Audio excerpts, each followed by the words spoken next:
improvisar um bico de confeiteiro, nós vamos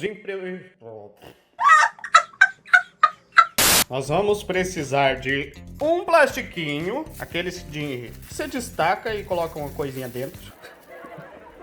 Esse plastiquinho pode ser aqueles de mercado, de colocar fruta e legume. E uma tesoura. Beleza! Aí o que a gente vai fazer? A gente vai pegar o plastiquinho, dobrar ele assim, ó. Fazer como se estivesse fazendo um barquinho. Cortar na diagonal. Parece com a tesoura que corta. Nossa, Deus. Esqueceu como é que usa a tesoura? Não. Ó, cortou o bicão. Retinho assim, de preferência. Ah, que legal! É pra nós rir? Não, mas tenta cortar reto aí na tua casa. Aí o que a gente vai fazer? Cortar o biquinho só. O tanto que for necessário pra gente poder improvisar ele.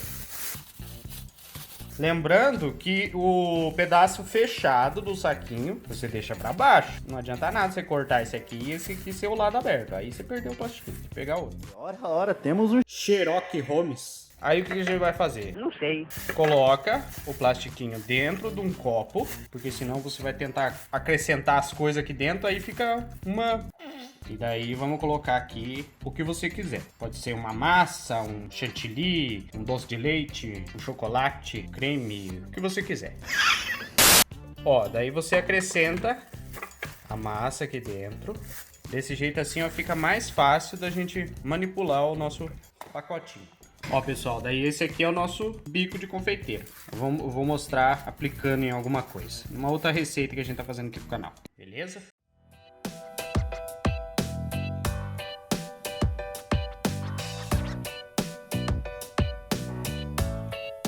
Ó, pessoal, daí o nosso bico de confeiteiro improvisado, do mais barato que existe, tá pronto.